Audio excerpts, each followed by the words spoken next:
Ideal mesmo para o mundo atual seria fazer o ensino médio junto com o curso técnico, certo? É no Senac que o aluno tem autonomia de verdade, formação cidadã, foco na diversidade, preparação para o Enem, material didático sem taxas e muito mais. Na real, tem tudo que você precisa para se sentir preparado para a vida. Seja para entrar no mundo do trabalho ou te ajudar a decidir o que fazer na faculdade. Quer saber? Senac. Vem comigo! Acesse sp.senac.br/ensino-médio-técnico.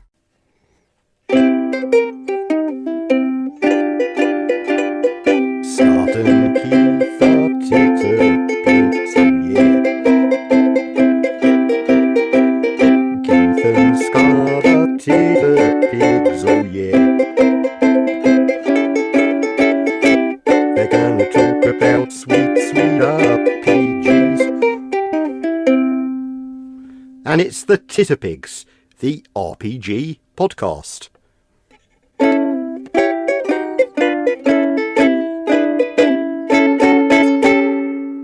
Am I getting paid for this one?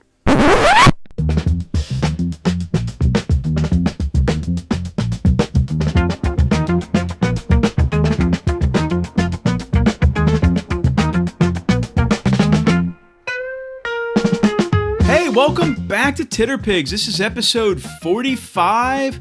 God, we are old. Are we going to get to episode 50 by the end of the year, Scott? Might be, since we don't have to talk about politics like we have for the past 4 years. Oh, wait. Woo!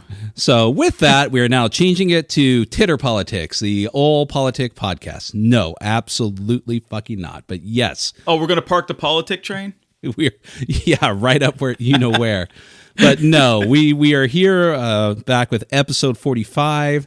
I couldn't tell you how long it's been since we did our last episode, but I do know that we had a bit of a live stream for Halloween, and we had a few people on. We had some chats. We talked about horror RPGs and other things, and that's going to be coming as a bonus audio episode to your podcast hosting app near you real soon. That aside, we also one of the things that kind of kept us occupied and away from the microphones is Keith and I spent a little time at a con. Keith was at an in-person con. I was at a virtual con, and that's what we're here to talk about today. We are going to do a recap of our convention time, our experiences, the games we played, and maybe have a little bit of insight on some of the things that we some of the people that we spoke with, some of the things that we witnessed, so on and so forth. So without further feelings. That's a fucking lie. I got thoughts and feelings. We're Gen X in our 50s. Our feelings ran out when we turned 33. Yeah, that's right. But yes, so we were at cons and we had had a great time. But without stringing this goat along anymore with my psychobabble, why don't we go ahead and start with you, Keith? You were at an in-person con, so it's going to be a different experience than my virtual con. Oh, hold on. Put the brakes on. What? Put the brakes on. What? Park the horse. Right. We started our convention weekend, same weekend, by the way, with hanging out together, doing a virtual quiz together as the run-up to both conventions. Okay. Well, it's more of a Grogmeet'ish thing because it is, but I got to participate because I wasn't going to be available to hang out with and do the Grogmeet'ish, the online virtual convention you went to. Okay. Or participated in. Right. But I was able to take the time and spend the time with you guys and do the pub quiz, the trivia quiz, and be able to do that before I hauled ass out of town to go to a real space convention. So. Well, then what I'll do is I'm going to tell everyone what the virtual Grogmeet is. We'll talk about the quiz, and then we'll jump into your con that you flew out to go play around and have fun with. So, let's do that. So Grogmeet Online, or otherwise known as Grogmeet'ish, is a virtual online convention. It is an event that is organized by Dirk the Dice of the Grognard Files podcast. If you don't listen to the Grognard Files podcast, it is a podcast that essentially talks about bits and bobs old school gaming and new gaming with old school appeal and attitude. It is a UK-based podcast. Wonderful podcast. If you don't know about it, check it out. Listen to it. Wonderful guests, wonderful people, wonderful subjects, and a wonderful community. And so what Dirk does is he has a local convention, sometimes in person. And for those of us who don't live in the UK, who can't make it back there, for those in-person conventions, he does virtual Grogmeet'ish. And so one of the things that's become a tradition with Virtual Grogmeet since its inception is an ongoing tabletop RPG related quiz. Now, Keith and I have been to probably most of them or all of them or quite a lot of them one way or almost another. I know I've done almost all of them. I think I've missed one, maybe two of them. Right. And I may have missed one also. It's just, it's just those things, so they're on UK time. So sometimes making, stuff happen with, anywhere from 8 to 5 hours ahead of you can be a problem. So, but one thing that can be said is the quiz is definitely something that is different year after year. And like a lot of quizzes, it can be equally rewarding or completely fucking frustrating. And but this one had a special guest host this year to make it even more grueling and frustrating. Is our wonderful and lovely friend of the podcast, Lloyd Gian, who did a very special Grognard Central UK Central quiz. Would you call it? I would say it was Lloyd doing Lloyd and throwing everybody for a old school Grognardish loop. Right. He had a mix of some UK-centric Grognardism, some White Dwarf questions, some very UK-centric type role-playing game questions. Yeah. Then he had some of Lloyd's favorite games made their appearances. Yes. He had a question which was like a visual with some quotes from the various iterations of Warhammer, and then a match the review to the game. Well, hold on. The Warhammer one was try to figure out which edition the quote came from. Yes. And there was a what would you call it? A red herring thrown in, so that was fun. Yes. Then there was match the review, like quotes from reviews, and match the quote. Take the quote and assign it to a role-playing game, and hope the hell you were right. Now, and also just want to point out, they were all bad reviews. Oh, yeah. None of the reviews were good. Right. And the reviews ran the gamut of old school, new school, indie, with just all over the place. So this was unlike the previous host that would typically do it, quiz after quiz. Yeah. This was a different format. It was different question types, different question formats. It was interesting. I enjoyed it.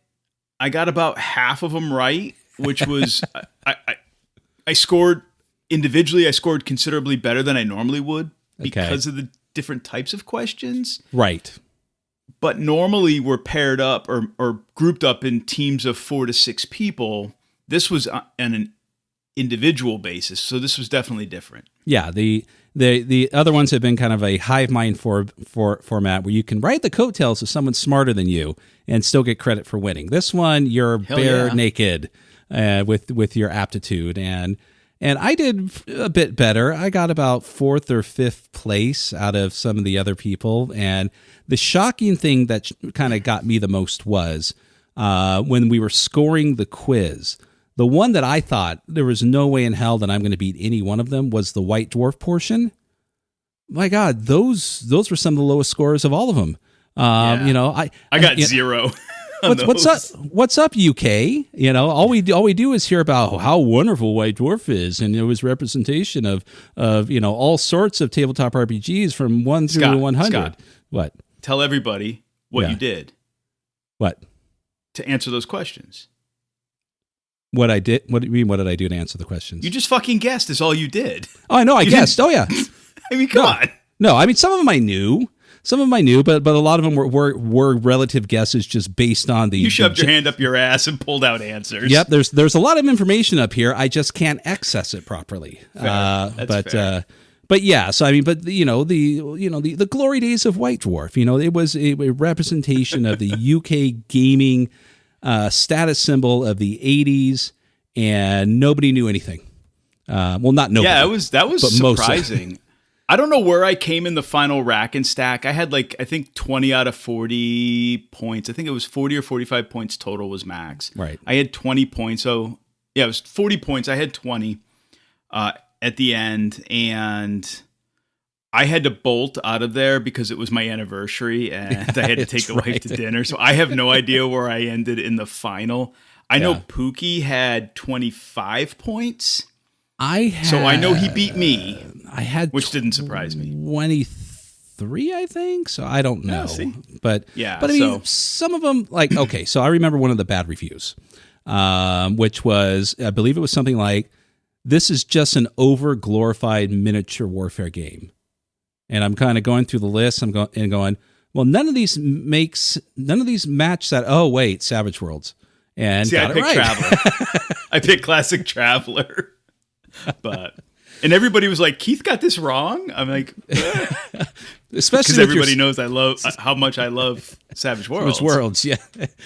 but anyways, yeah. I mean, I had a great time with it. I know you did. I like the new format. It was great just for a change. I mean, right. It'll be interesting to see if we have a different guest host the next time. Yeah, nothing wrong with our previous guests. They bring a different personality to it. But, of course, Lloyd brought his own personal brand of personality to it, which made it that much more fun. And shenanigans ensued. So, yeah. So, afterwards, it was another day in between me playing my virtual Grogmeet games, and you soon took off and went to where? I went to Mythic Con up in Charlotte, North Carolina. The wife and I packed up the next morning and drove 3.5 or 4 hours up to Charlotte. Mm-hmm. And spent the weekend up there. So a little backstory. The convention used to be called Mace, and the previous owner of the convention, organizer and company owner, passed away a few years ago of cancer. And several longtime attendees of the convention and fans basically bought it out and kept it going. They rebranded it Mythic Con, and they kept it at the same location.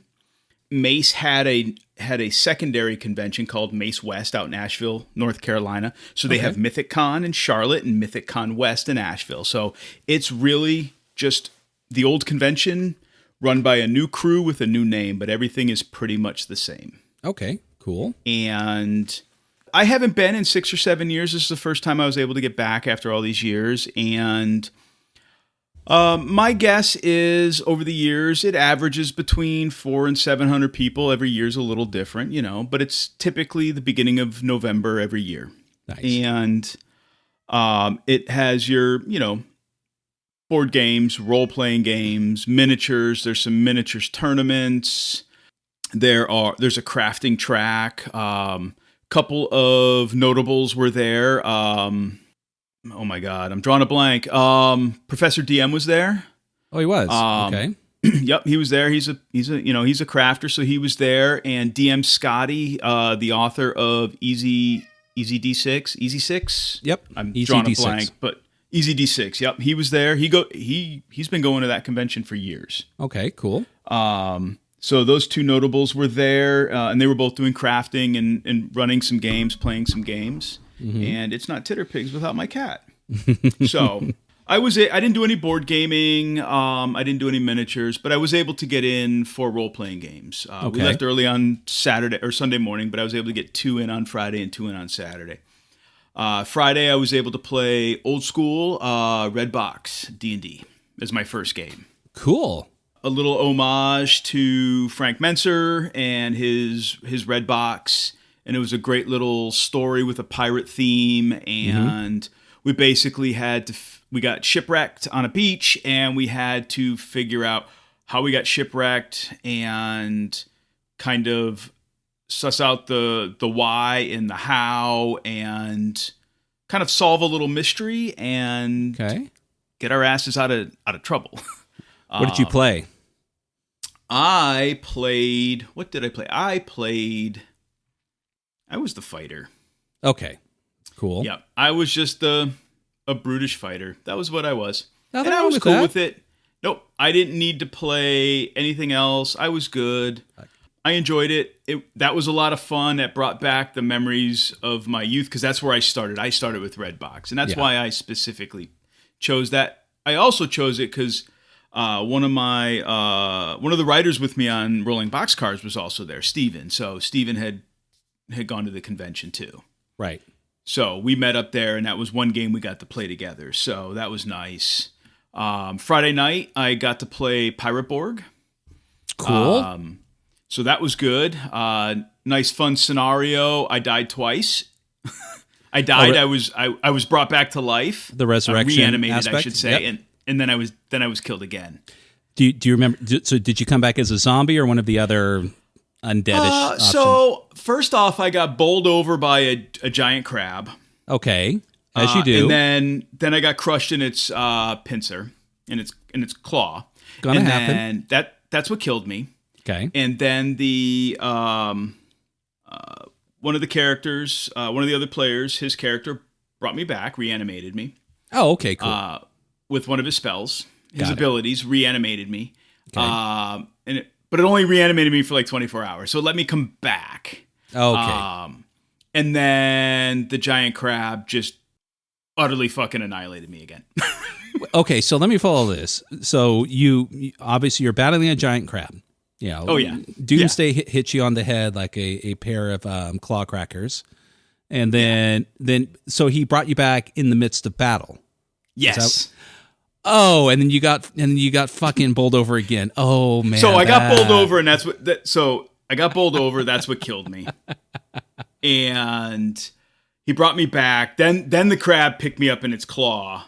Right. As I'm kind of this reanimated, not quite zombie, but zombie version of my character. Picks me up in its claw, lifts me up, and just goes squish and bisects me.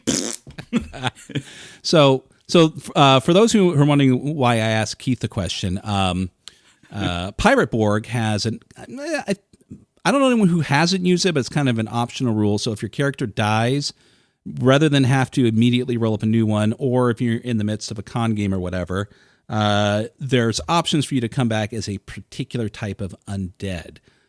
Ghost, zombie, maybe something like that. But what he used on you was an actual character ability to reanimate you for the purpose. Yes. Okay. Yeah, so it was an ability, a character's ability, which allowed him to reanimate me for 24, or reanimate something newly dead for 24 hours. right. Got it.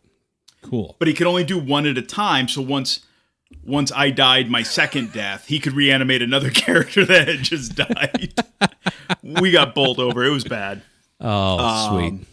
That was hilarious. I had a great time. It was just fun all the way Right. up to that point, and then dying twice was great. I mean, that Sweet. just sealed the deal. It was good. People at the table fine. GM's fine. Yeah. No, the GM was a Harbor Master, which is their GM program for those that are passionate about Pirate Borg. Oh, cool. So he, like myself, is a Harbor Master. I'm just lazy and just haven't been running games. But he's actually written a scenario for Pirate Borg, so I want to go check that out.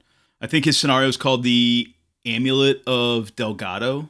So if anybody's interested, you can find the digital at Drive-Thru or in the print on demand at Lulu. That's cool. Yep, but he was a fun GM, and all the players are really cool. Everybody kind of played everything up to the nth degree, and it was great.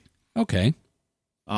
Saturday, I got in 2 games. I didn't play the middle session. I kind of took the afternoon off and just kind of chilled and hung out. And, Right.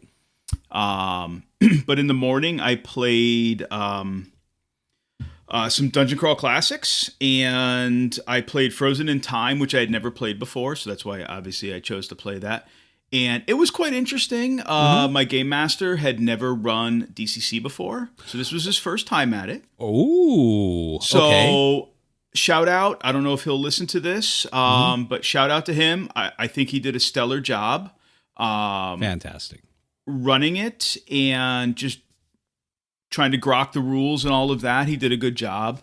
I told him I had, he asked everybody kind of what their experience levels were with gaming, how long they've been playing, if they've played DCC before and how long and all of that. Before we started, I'm like, okay, I've been playing for like 40 years. I've been playing DCC since it was first printed. And Brandon LaSalle's my friend. Right? And I'm like, and I'm not going to run your game for you. So who wrote Frozen in Time? Is that Michael a Harley Curtis. Michael No, Curtis. I thought it was a Harley Strode too. Okay. Based on how it played and how we got fucked, I thought it was a Harley Strode, but it was a Michael Curtis. So no 5D 30s falling from the sky or anything like that. No. We just ended up in 4 different planes of existence, and our scenario ended early. Fantastic. Yeah, it was great. So it was an interesting scenario, and I don't want to like do spoilers since it's a published scenario and all that, but it was interesting. It makes for an interesting con game. Ooh, it's got different ways it can go, and I found that like it had some like roadblocks though. Like, you get to a point where if you don't have things, you can't do things, and you're kind of stuck. So then when you start figuring out, okay, I can. This is the only thing I can do. All of a sudden, people start disappearing, and then they're gone forever. And that's what ended up happening to us. This is a funnel first level? First level. Okay, yeah. First level adventure for DCC. Very, very gonzo. Still cool as hell, though. Kudos to Michael Curtis. It's a great scenario, but it is definitely on the wacky side. So when it comes to DCC modules and running them at the con, there's no problem with me admitting that some work and some absolutely don't, and not because they're bad scenarios. You're just not going to get through them the way that you would want to for the most part within your time slot, 3 hours, 4 hours, and it can create a little bit of issues. If you were running that scenario first level for just you and your friends, and those roadblocks occurred, fantastic. Fuck it. We'll see you next week, session 2. But I will say that if any game that you want people who have experienced the game that you're trying to run for the first time, DCC is one that you absolutely do. I wish I had someone who was a big fan of Dungeon Crawl Classics when I ran it for the first time. But I have played in other people's first time running a DCC game at a con before with other DCC people. And you want to talk about just people just propping you up to succeed. There's no party. Well, like I hope a that's DCC what I party. did for him. So right. He did a great job, and and I told him as much when we were done. It's okay. And you can tell me the truth when we're done recording. But anyways, no. I mean, he really did a good job. Like, he read the rules, he read the scenario. Yeah. He had to reference the rule book a few times, just like anybody does. Even us old clowns have to do that. So yeah. But no, I mean, there was some nice fumbles, some nice crits at the table. I tried to cast spells, miserable failures, because I was a cleric. I pissed off my god, it was just until I wanted to start touching glowy light things, and then my god seemed to love that idea, and I'd make people disappear, and it was great. For those who are listening to just the audio, it didn't look like Keith was reaching out to touch glowy light things, but that's a different story. So, anyways, I had a good time with that one. The last game I played was Saturday night. This one I got some feelings on. Feelings. Okay. Here we go. So strap in. All right. Put on your seatbelts, ladies and gentlemen. So I got to play Old Gods of Appalachia. Finally. I've been wanting to play this, so I had an option to go play Castles and Crusades with a buddy of mine who was also at the con running games for Troll Lord Games. Sure. Castles and Crusades, obviously, but yeah. I said, nope. Sorry, bro. I'd love to hang out with you, but I'm going to play this game. I've been wanting to play this for a while. Right. I like the podcast. I love the vibe of the show and the whole premise. I went into this very optimistic because I liked the Cypher system when it first came out. I liked Numenera. I love the world of Numenera. I felt the Cypher system broke as you played it more and more when it first came out. And then obviously they had a second edition. They obviously realized it was broken, and they've done some things with the system since. Now, sat down to play. The Game Master was really good. The 2 players playing it, a husband and wife couple, and they were super knowledgeable of Cypher system rules. Okay. So that was helpful. The Game Master was super knowledgeable with Cypher system rules, so that helped. I was not, just because I have not played Cypher system in a lot of years. Okay. And things I remembered about Cypher system did not align to what I was experiencing at the table. Right. GM intrusions were mentioned, but didn't happen. Okay. XP didn't flow, but obviously a con game XP is not going to flow. Sure. And the story was great. I liked the story the guy ran. I don't know if it was I think it was a pre-printed story, a pre-written story. Okay. But the idea was we start the game as children. One of them dies. The kid is brought back to life. But there's a debt that has to be paid to one of the old gods. And then upon that kid's second death, real death, later in life, we all go our separate ways. That character dies again a second time in their early 30s. So now we all come back together in our hometown in wherever in Pennsylvania, in the Appalachia region, and we have to pay this debt. Okay. And this old god summons us to pay this debt. And that debt was to find a witch. Which witch? A mining company was going to build a dam and destroy, and dam up this river witch. So not to give away too many things, because I think it was a pre-written story. Sure. River witch has gone missing, and we had to find out what happened to the river witch. So this is what we set off to do, and that will absolve us of everything. But that character who died has been brought back to play as a ghost. Okay. As a semi-corporeal ghost, they can interact with things. They can poof in and poof out, but they can still physically interact with things too. Sure. Okay. So, So a theme that's been done by several different medias. So yeah. Right. Absolutely. So think like Casper the Ghost, but with not a fat white form. You know what I mean? I mean, yeah. One of the things I really wanted to see is what do they do with ciphers in Old Gods of Appalachia, right? I think everyone wants to see that. Carry on. Yeah, so I can tell you what they do. So in Numenera, ciphers are, for those that aren't familiar with it, ciphers are technology, which now is like in the world of Numenera magic, but it's previous world technology, whiz-bangs. They do things, right? Uh-huh. And they're meant to be used and thrown away, right? One shot wonders. You can do something cool with it. You find something cool. You use it. You can find another one. It's something else. They're relatively expendable in-game things. Okay. So in Old Gods, it's the same way. But we start the game. These pre-generated characters start the game with 3 ciphers.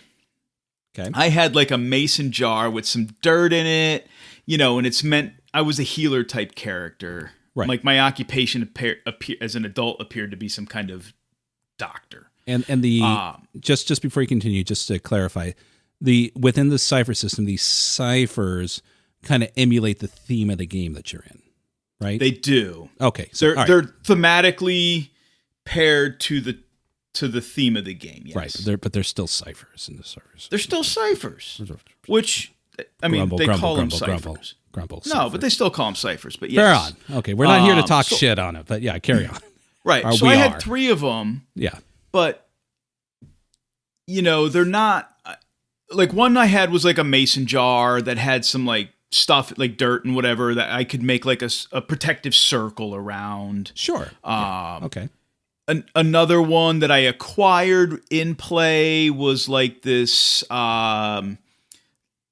like necklace with a charm of some sort, like a homemade witch's charm on it that could be used to deflect any damage I take back on the person that had injured me. Okay. It caused the injury, and they would take the damage, one-time use kind of thing. Again, all these things are like one-time use, but where the difference lies to me was, in Numenera, you would just literally like fire and forget something. Something was like this piece of technology, right. You could just like throw it, and it's the equivalent of like a hand grenade, right?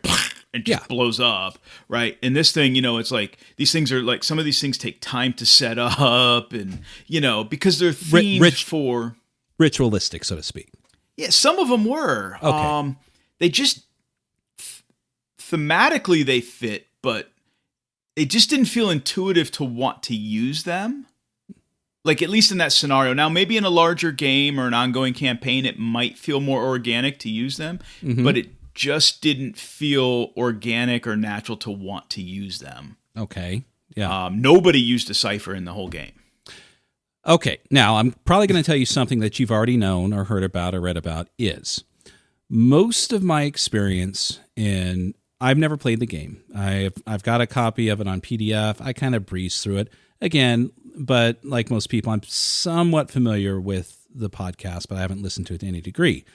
But most people who have either backed the game, bought the game, played the game, whatever the case may be, everyone's general opinion tends to be 99% of the time is, I love the setting.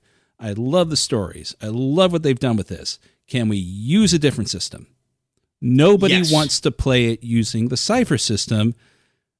And that kind of says a lot. And again, not really a slight against the cipher system itself, but maybe this particular genre, not even genre, but this IP may not have been the best use for cipher. I don't know. I would need to do what you did, sit down and actually experience it for myself. But I'm kind of reading between the lines that I feel that that I would end up being like a lot of other people. I would say I would play it again before I cast like the final judgment hammer down. Sure. But it could, but obviously a different story could make a difference. But the story was great. I like the concept of the story. I like the setting. I do like the podcast. Right. I just wish it was different rules. I mean, not using the cipher and cipher system to me is almost the equivalent of being in a Dungeon Crawl Classics funnel and your wizard doesn't use spell burn. At the end. That's what it's there to be used. Yeah. It's not, and you think, okay, well maybe they're hoarding it to the end. And then you get through the end of the scenario like, why didn't you spell burn? So it's just kind of like, it's one of those things where like, if the rules aren't lending themselves to essentially be somewhat obvious to where and when you should be using these utilities. Yeah.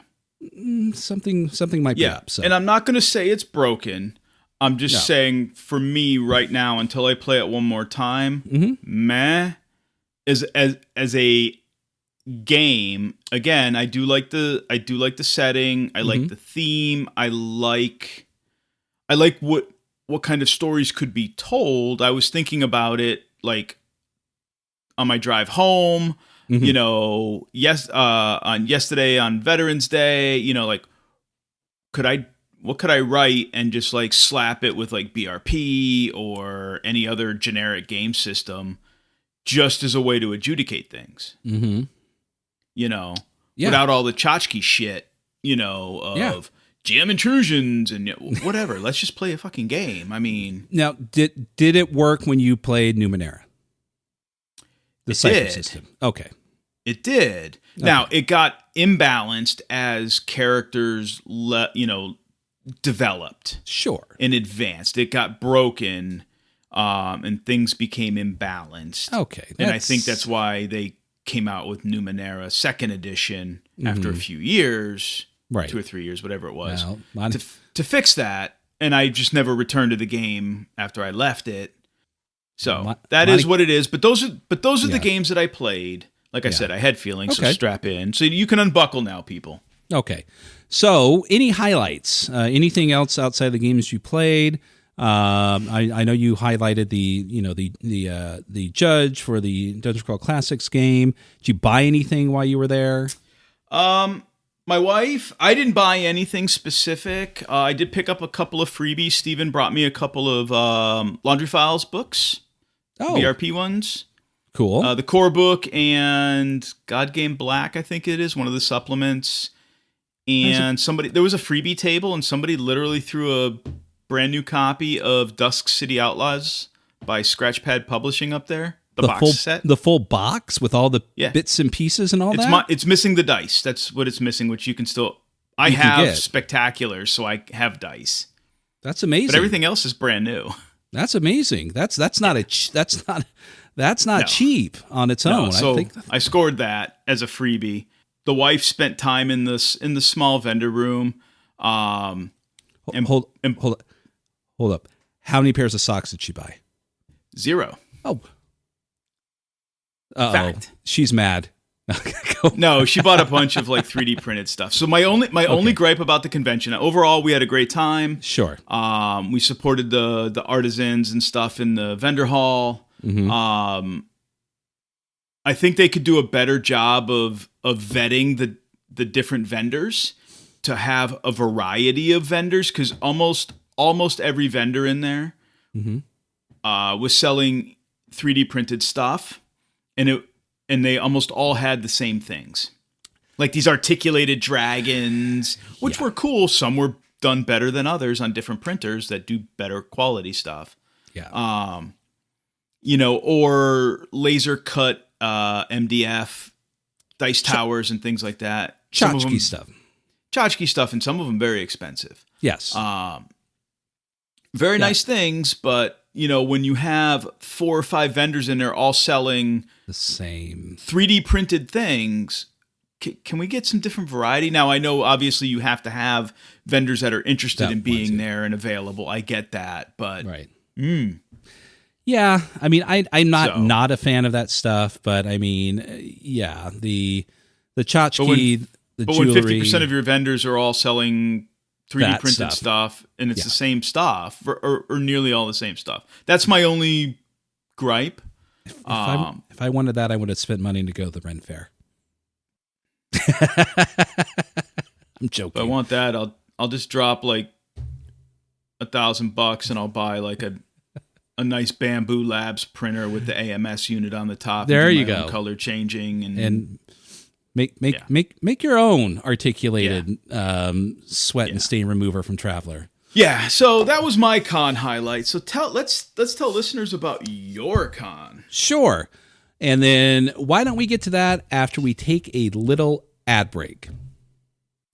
All right, we are back after a little breather. And so I'm going to dive into... I love that breather. Holy smokes. Damn, that cigarette was good. Oh, wait, I don't smoke. Yes. Creative editing process is what they call it. So I don't have to hunt and peck where we pause to put in an ad. So there's a poll behind the screen. But yes, we are back. And I'm going to talk about my con. So as mentioned earlier, virtual Grogmeet'ish online convention, right? For the patrons of the Grognard Files podcast. Has happened at least once a year since lockdown, I think, was when the first one occurred. At least once a year, sometimes twice. And sometimes twice. And so popular that I think at one point in time, Dirk could have just let it slide away, but a lot of people really enjoy it. There's a lot of people who can't make the actual Grogmeet convention when it comes out. And like also, us? Well, like us, but even people in the UK. There's a lot of people who, I mean, believe it or not, the UK is an island, but it's still pretty big. And some people just don't have... No, it's tiny.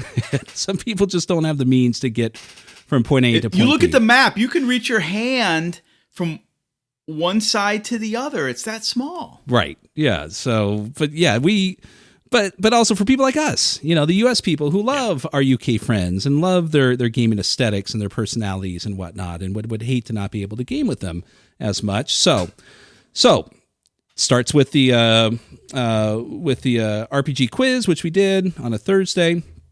Games pick up on a Friday, and they last Friday, Saturday, and Sunday. I didn't have anything going on Friday because that Friday was already reserved for playing God's Teeth in the game Bud's running. And but my first game was at 6:30 in the morning on Saturday. Wait. 6:30 your time or my time? 6:30 in the morning my time. Woo! Yeah. Yes. I'm in California, for those who don't know, and the UK is 8 hours ahead of me. So there was, as far as games, there's easily maybe 20 to 30 different games. A lot of people come in to run games for Virtual Grogmeet. So again, if there's any inkling to sign up to be a patron of the Grognarn Files podcast, for I think it's like $1 a month or whatever, you get invited to this. And there's no shortage of variety in games. But the problem is I don't want to be up at 1 in the morning to go play a game. 6:30 is kind of my limit. So Saturday I woke up, took a shower, knocked the dust out of my eyes, and got a healthy cup of coffee and got prepared to play my first game, which was Kalir's Heroes, which is a game set in Glorantha using the RuneQuest rules, or I should kind of say modified RuneQuest rules, and run by Roy Duffy. RuneQuest GM and game writer extraordinaire, right? Roy ran our campaign for 6 seasons in Sartar. Fantastic. Roy played as a knight in the Pendragon starter set that I ran for you and others. Highlight of the knights that played there. Everyone's fantastic, but Roy's got a definite personality and charm, and he goes all in when he's playing. Oh yeah, and he's an all-star. And so Kalir's Heroes essentially is you're playing a group of kind of crumbum ne'er-do-wells who are going to go on a... Did you just say crumbum? Yeah. I mean, I can't fucking cuss all the time now, can I? But so essentially it's in the vein of a 1960s heist film, or a 1960s military, what is it, like Dirty Dozen, right? Right. Is that what I'm thinking of? So yeah.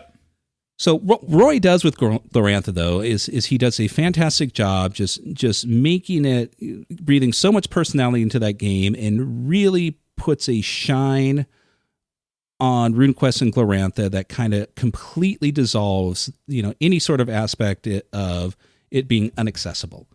Big thing about Glorantha and RuneQuest is almost 50 years of lore. Fans have loved it since day one. The kind of stereotypical rules lawyer, lore lawyer who wants to quiz you 18 different ways from Sundays before they even let you in. Yada yada yada. Mm-hmm. All bullshit. Yeah. It just vanishes with Roy. And Roy puts a particular cinematic spin on all of his games. 1960s kind of spy action thrillers, with personality. He does his own little photoshopping. All of the NPC characters are RuneQuest redo of old movie stars and actors. Some new, but just so much personality. And so the game was you essentially, it was you and your group. We had to make our way from one point in Glorantha. I'm not going to pretend I remember all the names, so don't quiz me. But you're making it from point A to a large village to steal a bunch of silver from the Lunar Empire to kind of put the kibosh on the ongoing war between the Lunars and everyone else.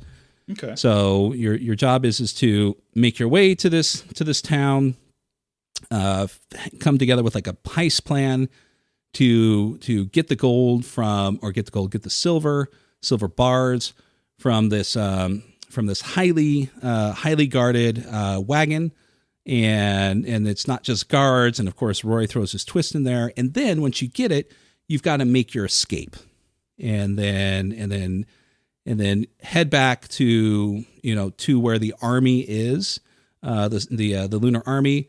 Show them that their silver has been stolen. Give them a big F you and ride off into the sunset. Well, okay. How did that work out for you? It worked out brilliantly. We had a lot of excellent players there. Of course, it was GM'd, wonderfully from Roy. Now, mind you, this was kind of a play test. This is Roy currently has a game called Bold Home Blues, which you can pick up a copy of on drive-thru, I believe. This is kind of like a part 2. So it was kind of like a work in progress. So a couple of things were kind of hand-waved and pushed through just for sake of time, which everyone there is an experienced convention player, so no one had any issue with that. Everyone understood. Sure. That makes sense. And so, but I mean, it just, hilarity ensued, for lack of a better term. There was tight situations, moments where you thought you were going to make it, action, chariot races through the streets of, was it Tarsh? Is it Tarsh we went to? Anyways, chariot races through the streets and in through the Hippodrome, down through the sewers and out into the valley to escape, and all sorts of things were thrown our way, and it was fantastic. By the time the game was done, I was fully awake and ready to go to my second game. So the next game that came up after that was a game called On Summer's Night, a Theft, for Gran how do you pronounce this? Gran Machismo? Machismo. Yes. Machismo? Something like that. What that is a it's an Osprey game. It's a role-playing game. Kind of takes place during the Republic of Florence during the time of Leonardo da Vinci. But it's an alternative historical setting where, Leonardo da Vinci's, a lot of, imagine if all of his clockwork stuff actually worked, and his science thus progressed out into the real world, made available to other people. And there were other people who were able to create these clockwork aspects of science in Italy. And of course, because of that, wars raging on between the different provinces, between throughout all the Renaissance Italy, Rome, Venice, Florence, and all that stuff. And this one was a mystery. A local inventor had some plans that were stolen that proved that he was able to add a particular device to the to rockets that would make them fly, we'll just say, 5 times as far. So essentially, if Venice wanted to, they can cart these rockets to up to 30 miles away from Florence and shoot these rockets off and do horrible damage. Whereas, rockets beforehand wouldn't be able to even go that far. They would be entrenched within the bounds of melee. So, they could have been taken out. Okay. So our job was to figure out who stole it, where they took it, and either destroy it or get it back. And it was, I believe it was his own scenario, and it ran very, very well. One of the reasons why I wanted to get to play the game of Gran Mechanismo was I've got this game. I don't know. Have you read through it? I have not, but it's one because it's based on a historical topic, even though it's obviously an alternative universe, as it were. Right. It's something that does interest me. So it's one of those where I just did a page through myself, and again, very interesting setting, but it's one of those where since there's no introductory scenario, I just one of those things was like, that was interesting. Not entirely sure what to do with this yet. So on the shelf it went. Okay. And then this one kind of, I'm like, well, let's see what they do with it. And it worked. It kind of, it provided a foundation of, oh, okay, I kind of get the feeling of what's going on here, and how to make this game come to life if I was going to, do something with it or make an adventure for it. And it was interesting enough to say, okay, so I kind of get the gist of what's happening. It's not just Renaissance Italy with Malibu Stacy's new hat. It's something different and new and exciting. And it worked out really well. And we solved the mystery and stopped the rocket from destroying Florence and saved the day. So it was nice. It was good fun. Mission accomplished. Yeah. So that was the end of Saturday. And what'd you get on Sunday? Sunday, I woke up at 5:30 in the morning for my game. Oh, I'm so sorry. Now, mind you, when I say I woke up at 5:30, both days, I didn't just get up 2 minutes before. I woke up at like 3 or 4 in the morning. So right. No. So what did you play? So this was run by let's see here. Was this Lee's game? Yes, this was hold on, I'm just getting up the details here because I want to make sure to give. So, friend of ours, friend of the show, just overall, great friend, Lee Williams, who, we've known pretty much ever since we started hanging out at Manchester Arms, ran an old game from the 90s called Dark Conspiracy. And the reason why I wanted to play this game was, one, I'm kind of on an old school kick and always have been of like, there's all these games that I never got to play in the past. And if an opportunity comes up for me to play in it, fantastic. I can check that off the list. Okay. And so, and Lee is, in his own words, I think, this is going to, Lee, obviously correct me if I'm wrong, but I think what he said about Dark Conspiracy is it's not his absolute favorite game ever, but it's one of the most interesting games that he's read and played over the years. And so it's so Dark Conspiracy. Are you familiar with Dark Conspiracy at all? Vaguely. Okay. Vaguely. So how should I put it? It's in modern terms, I would say it's kind of a not quite Delta Green, not quite cult, but an alien presence, exists in the world where it's not really post-apocalyptic, but it's still kind of dystopian, alternative history of our world. If I'm not mistaken, it was maybe about the 1950s where we kind of diverged and went down the dark conspiracy history. You play as people who are aware of, the dark horrors and whatnot that's going on behind the scenes. And you are either part of a group that tracks them or documents them or tries to stop them if there's any sort of incursions. I know I'm probably fucking this up. That's kind of the base gist of it from my perspective.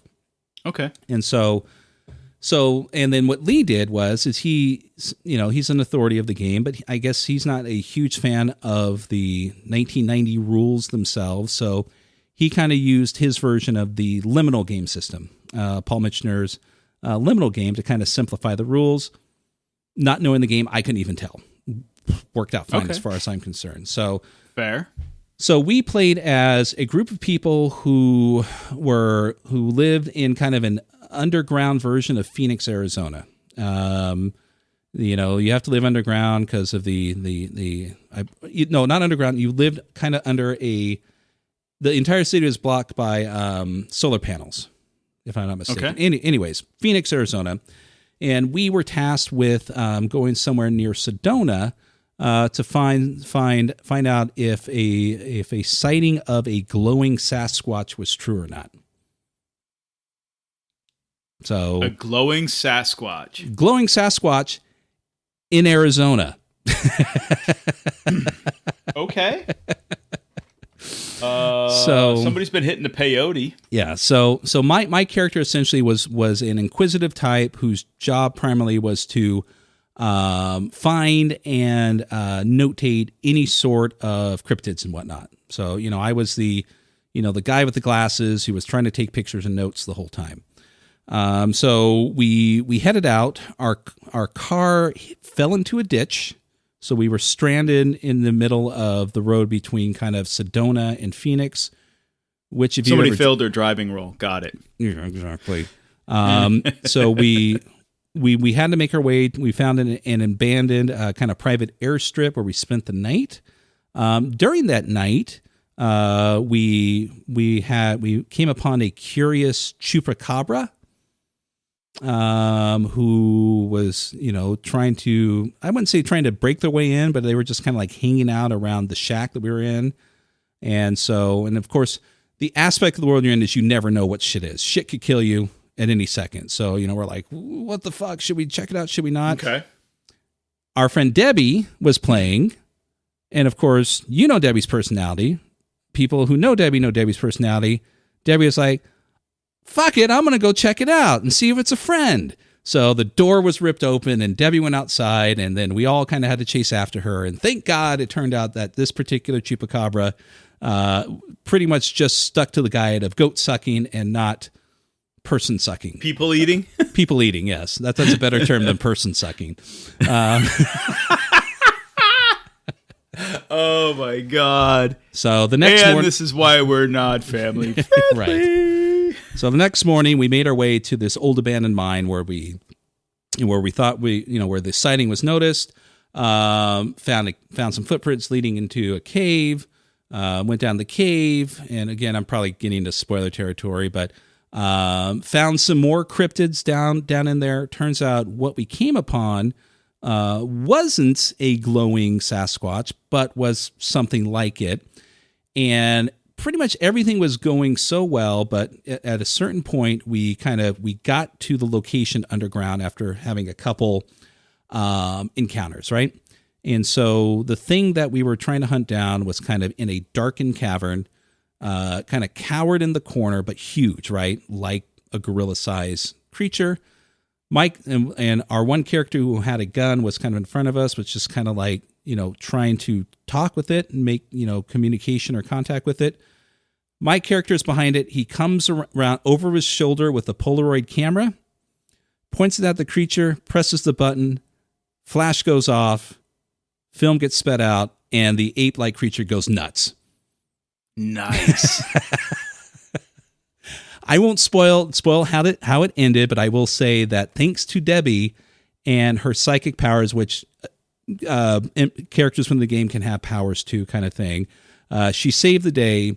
We got away with our information. We got back to our vehicle. A tow truck showed up. We rode off into the sunset with proof of cryptids, and thus began those characters' adventures into the world of Dark Conspiracy. So. Nice. And that was that the last game you played? That was the last game that I played. There was one more thing that I could have attended, which was kind of a big deal. So again, Dirk tends to have someone a special guest, whether it be at in-person Grogmeet or online. And right. Dirk does a book club. This book club is usually once a month. One of those things where I would do, but the book club meets at 1 a.m. my time. Right, yeah. So I did it once. Yeah. But that evening they had Ben Aronovich, author of the Rivers of London series. Okay. So there was, cool. he popped on to have a little chat, and this was like an engagement. It wasn't like Ben was on a stream and everyone was in, a side chat typing in. No, this is one giant Zoom meeting where everyone was in the same room as Ben. So everyone could interact the way they wanted to. So they could fanboy and girl. Got it. Right. So there was quite a few people signed up for that. I don't know how many people showed up, and I'm sure there was quite a few. So, but Ben, I don't know him personally, but Ben is active within the gaming community, of course, with his game and everything. Sure. But still, he's a gamer himself, apparently. So that's cool. That was nice for him to do this. And of course, Dirk has no shortage of people within the hobby that will pop on and give him the time of day that would essentially tell us to take a fucking hike. Absolutely. So sounds like you had a great time. Yeah. And hitches or anything. Most memorable. What was your most memorable moment? Most memorable moment would probably be at near the end of the Kalir's Heroes, right? Okay, that's it. We'll have to cut that out, and we'll have to talk about that in the next episode. We're out of time. Oh, fuck. No, I'm just kidding. Go ahead. No. The most memorable moment was we were riding the So you picked a couple. You had your main character and you had NPCs that you controlled. My NPC character was a chariot driver who was essentially the Gloranthan version of Steve McQueen. In fact, his NPC image was Steve McQueen dressed up as, someone from RuneQuest.